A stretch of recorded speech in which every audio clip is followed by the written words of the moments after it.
course you want to come down the scale as well. The last exercise is the most challenging. Move on to this when you've mastered the first two.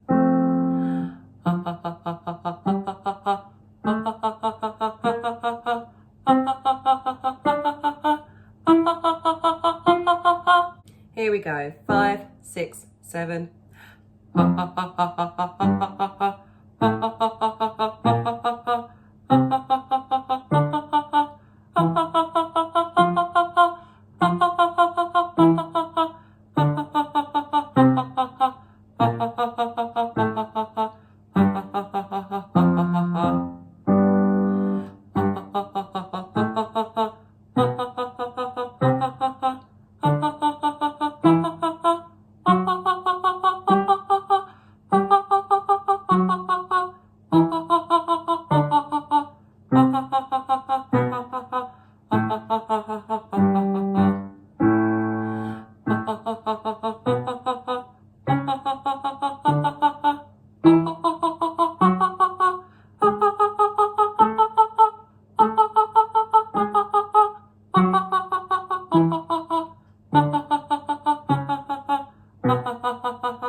Now, if you have a mid-range voice, so that's for the lower voices, if you have a middle voice, we can start from here.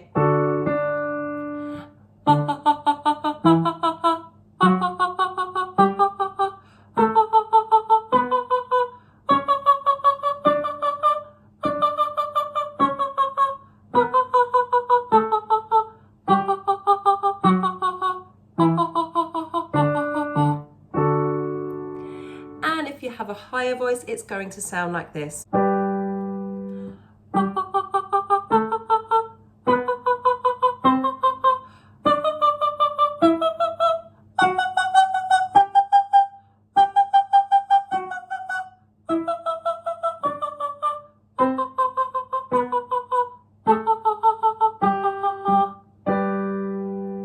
Now, of course, you want to do that through your whole range, up the scale and back down. So I hope that has helped you to understand how you can strengthen your diaphragm so that you can have more support when you're singing. I'll see you in the next tutorial. Stay hydrated. Ciao!